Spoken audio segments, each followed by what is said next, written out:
Souviens-toi dans la dernière vidéo. Allez, vas-y, t'es à deux doigts. Vous voulez pas un whisky d'abord? Vas-y, fonce, fais. Non, c'est pas possible. À deux doigts des ATH. Eh bien oui, ça y est, messieurs, dames, nous avons fait des nouveaux records historiques absolus, never, ever, jamais réalisés sur le Bitcoin à plus de 75 000 $. Et pour ça, d'ailleurs, il faut remercier la casquette rouge. Oui, pas parce que forcément t'es short, mais c'est parce que casquette rouge, Trump. Car effectivement, Donald Trump est pro-crypto. Il est plutôt favorable à l'innovation et il y a une politique complètement opposée à celle de l'administration Biden qui l'a précédée, c'est-à-dire de verrouiller à fond la régulation, notamment sur les crypto-monnaies. Ce qu'il appelle plus communément la liberté financière. Et donc ça, forcément, le marché crypto et les crypto-enthousiasmes se sont enthousiasmés, ce qui a provoqué un pump généralisé sur l'ensemble du marché et en particulier le Bitcoin qui lui, je le rappelle, était beaucoup plus fort que tous les alts en cette période depuis le mois de mars que j'ai appelé mollasson. Alors nous allons devoir répondre à différentes questions. Est-ce qu'on peut aller encore plus haut que simplement faire un petit ATH à 75 000 $ sur le Bitcoin? Est-ce qu'il faut y aller à fond, bourrer levier max? Bon, même si je pense que tu as un peu ta petite idée là-dessus. Et puis, je vais faire comme d'habitude le suivi de tout ce que je vous ai partagé précédemment et notamment ma stratégie en gestion active parce que oui, en long terme, et ben pour le moment, nous sommes toujours dans des gros range weekly et plutôt que de blablater, je propose directement d'aller derrière ou devant les graphiques. Ouais, je sais, je suis toujours en mode Halloween. Ça va toi? Ouais, tu vas rester là longtemps encore? Ah mais toi aussi? On va rester là si vous voulez. Hein. Bon, l'enthousiasme est toujours préservé, comme je vous le dis maintenant depuis des semaines et des semaines. Quand bien même on a un marché crypto, si on prend toujours un petit peu de recul, je vous rappelle, on part toujours des unités temps longues, c'est-à-dire en weekly, une bougie égale une semaine. On est toujours au-dessus de cette ligne rouge sur Total. Total, ça englobe l'ensemble du marché des crypto-monnaies qui pèse donc aujourd'hui plus de 2400 milliards de dollars. Cette ligne rouge, c'est la moyenne mobile à 50 semaines. Tant qu'on est au-dessus, on préserve encore la dynamique haussière. Si on exclut cette fois-ci de l'ensemble du marché des crypto-monnaies Bitcoin et Ether, eh bien on voit qu'on est toujours bloqué dans ce range entre 530 et 770 milliards de dollars. Ça veut dire que sur les alts, c'est toujours un peu moins dynamique que le Bitcoin qui, lui, oui, a fait des nouveaux ATH, mais on voit que pour le moment, voilà, ça n'accélère pas plus que ça au-dessus des 75 000. Alors, il faudra probablement laisser un petit peu de temps. Encore une fois, on est sur des unités de temps longues. La tendance reste globalement toujours très haussière à long terme et à moyen terme. Quand bien même depuis le mois d'avril, le Bitcoin est coincé entre 55 000 bornes basses du range dans lequel il évolue, donc depuis le début du mois de mars, 70 72 000 $ bornes hautes, toujours dans ces canaux ascendants depuis maintenant très longtemps, depuis plusieurs années. Et tant qu'on ne passe pas sur le Bitcoin, même sous les 40 000 $, il n'y a pas de retournement de tendance. Donc pour le moment, je ne change absolument pas de discours, ni de ligne directrice, ni d'exposition. L'exposition reste toujours globalement acheteuse. Et encore une fois, si on le compare à son copain, le numéro 2, l'Ether, eh bien on voit que l'Ether a toujours beaucoup plus de mal que le Bitcoin. On est sous des moyennes mobiles, la ligne rouge, moyenne mobile à 50 semaines, la ligne bleue, moyenne mobile à 20 semaines, donc pour déterminer les tendances à court terme. Et on voit que l'Ether est toujours sous le coup de cette pression baissière orchestrée depuis le début du mois d'avril, sous cette zone des 2900, allez, on va arrondir 3000 $. Donc, tant qu'on ne repasse pas les 3000 $ sur l'Ether, il est toujours dans une situation de faiblesse.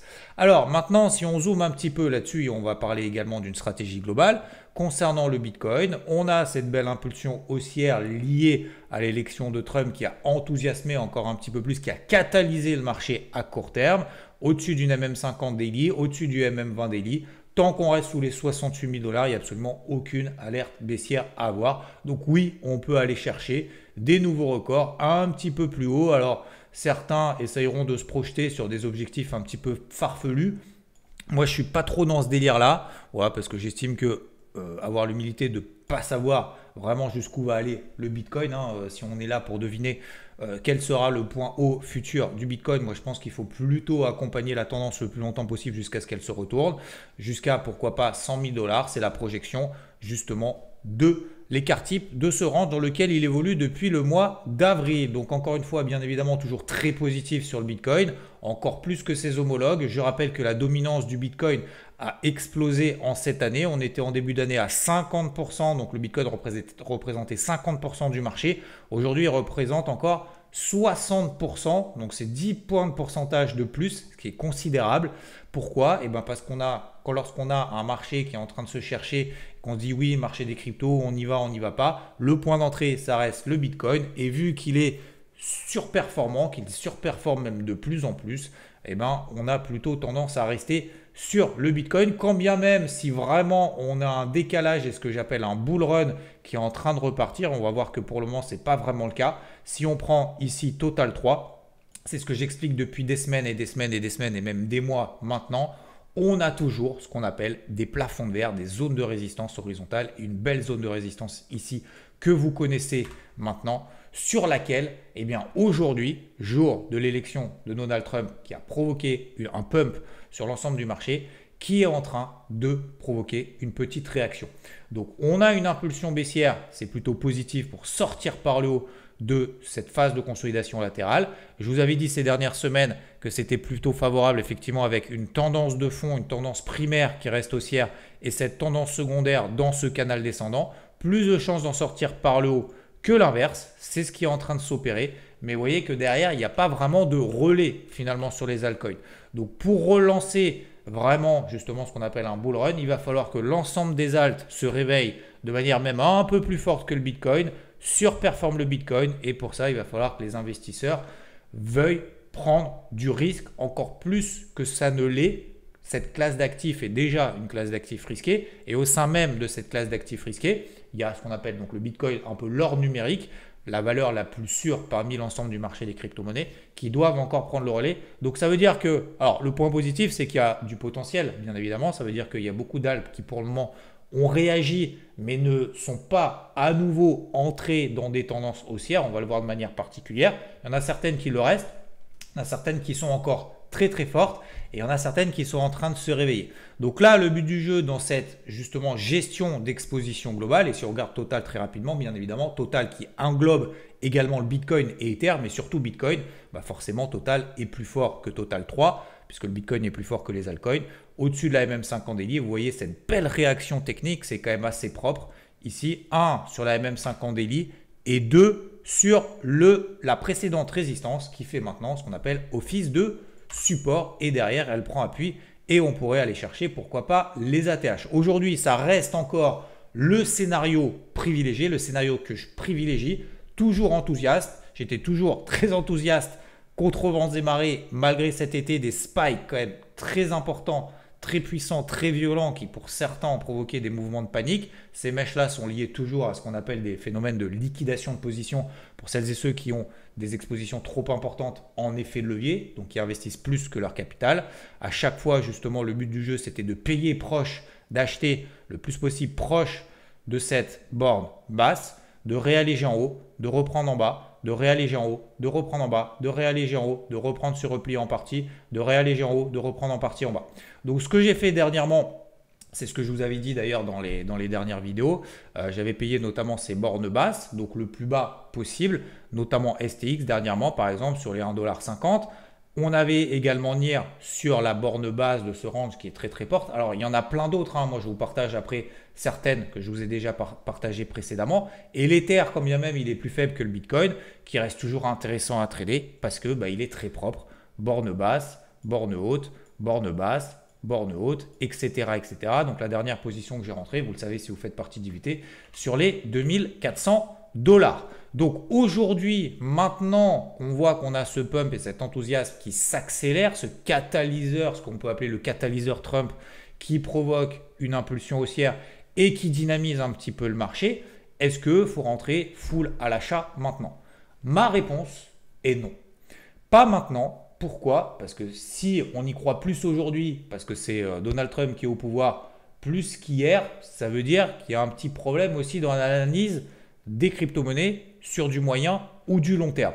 La deuxième chose, on n'agit pas en mode FOMO, Fear of Missing Out, la peur de louper un mouvement. Quand on a des mouvements comme ça très impulsifs sur certaines cryptos, comme par exemple sur INJ qui prend 20%, si on rentre comme ça un petit peu au pif, qu'est-ce qui risque de se passer demain? C'est que si demain on a le marché finalement qui reste de manière très simple et de manière très simpliste, j'ai envie de dire même, dans des ranges, c'est-à-dire qu'on reste proche de la borne hausse, on redescend un petit peu, hop, on remonte, etc., etc. Et bien, qu'est-ce qui va se passer? Et bien, au moment où ça va redescendre ici, on va se faire peur, on va couper, on va reprendre en haut, hop, ici, on va se faire peur, on va couper. Alors, c'est exactement le cheminement inverse qu'il fallait faire en 2024, que j'ai fait et qu'on a fait ensemble en 2024 et qu'il va falloir continuer à faire. Donc, pour moi, rentrer maintenant, aujourd'hui, un petit peu au pif, tout et n'importe quoi, pour moi, la réponse est non. Je dirais même au contraire. Et alors, ça me vaut systématiquement à chaque fois des critiques lorsque je dis ça, parce que je pense qu'il y en a, même si la majorité d'entre vous, je pense que vous comprenez un petit peu la logique maintenant depuis 2024 et depuis que je vous l'explique et je vous la partage, tout ce que je fais au quotidien, c'est que d'autres ne comprennent pas qu'un portefeuille ou des positions sur le marché, que ça soit en gestion active, ce que j'appelle en gestion active, donc c'est plus pour dynamiser une partie de son portefeuille, on dynamise son portefeuille. L'autre partie de son portefeuille, on garde en long terme. Aujourd'hui, en long terme, on a vu en données hebdomadaires, finalement, il n'y a pas grand-chose qui a changé. Si vous regardez ici Total 3 en données hebdomadaires, on est toujours coincé là. On est toujours enthousiaste. Oui, on peut aller chercher en haut, oui. Mais si on est positionné en long terme, depuis le mois de mars, avril, finalement, si on regarde de manière globale, il ne s'est rien passé. Donc ça ne change pas. Concernant la gestion active, on a vu justement depuis le début du mois d'avril qu'il y a des va-et-vient, des baisses, des vagues, des cycles de baisse, de hausse, de baisse, de hausse, de manière assez rapide, assez courte dans le temps, mais qui continue à durer. Donc moi, la question que je me pose aujourd'hui, c'est que est-ce que ce catalyseur positif Trump, est-ce que ça change la donne d'un point de vue technique? À moyen long terme, non. Il faut toujours rester enthousiaste. À court terme, ça peut changer un petit peu parce qu'on a des impulsions haussières qui peuvent justement permettre de solidifier, j'ai envie de dire, notamment les zones support qu'on a sous les pieds. Ça serait effectivement très dangereux qu'on aille retester en bas parce qu'il y en a beaucoup qui sont rentrés sur le marché. Je pense aussi beaucoup avec des faits de levier en mode FOMO. Donc, c'est-à-dire que si jamais on a une petite étincelle ou demain, après-demain, on a un repli du marché des cryptos de 2-3%, qu'est-ce qui risque de se passer? C'est qu'on retourne en bas de range et qu'on se fasse peur et qu'on se fasse un spike. Et derrière, le marché reparte et continue finalement simplement dans le range dans lequel il était déjà et dans lequel il est encore. Donc, je continue, notamment cette stratégie, encore une fois, d'allègement proche des bornes hautes. Je réduis mon curseur d'exposition lorsqu'on arrive proche des bornes hautes et je l'augmente à nouveau lorsqu'on approche des bornes basses. Donc aujourd'hui, effectivement, sur certaines cryptos, comme par exemple, et encore une fois, je vous expose ce que je fais, sur l'Ether, j'estime qu'autour des 2006 qu'on est en train de faire sur l'Ether actuellement et des 2700 ici, j'estime que c'est plutôt une zone d'allègement. Une zone d'allègement, ça ne veut pas dire clôturer 100% de son exposition, ça veut dire en clôturer 30%. Il nous reste 60% d'exposition. Et ensuite, on garde la main sur son trading. Ça veut dire que si jamais on a un petit échec et qu'on retombe sur 2004, on reprend et on continue et on continue. Deuxième hypothèse, admettons que le marché ne se replie pas et que c'est le début d'une nouvelle tendance et c'est le début finalement, on est en train de vivre ensemble en ce mercredi 6 novembre, le début d'un nouveau bull run, que le marché explose et qu'on sorte par le haut là, et ben ça veut dire que 1, on a encore 70% d'exposition. Et 2, ça veut dire qu'on a eu 30% de cash qu'on a récupéré et qu'on a travaillé par exemple sur l'Ether. Donc ces 30% de cash qu'on a travaillé, alors je prends l'exemple de l'Ether, mais je peux prendre l'exemple de Solana également. Solana 2024, j'ai continué à la travailler encore et encore. Vous voyez qu'on est dans un énorme range ici, très très propre. On arrive proche de la borne haute. On était arrivé ici proche de la borne haute, on pensait qu'on allait péter. Aujourd'hui c'est différent, on va péter. Eh bien non. La semaine dernière, je vous avais dit que j'attendais justement des replis pour pouvoir payer. Ça m'a valu encore une fois quelques commentaires justement de personnes, je pense qu'ils ne comprennent pas qu'est-ce que ça veut dire alléger des positions, en me disant mais non, mais cette fois-ci tout va péter. Et bien en fait, ce qui s'est passé, il s'est passé exactement l'inverse. C'est qu'au contraire, ce niveau d'allègement m'a permis à nouveau de reprendre des positions plus basses et de les réalléger à nouveau. Et donc si le marché part à la hausse et par là, il ne faut pas alléger 100%, il faut alléger une partie, en tout cas moi c'est ce que je fais.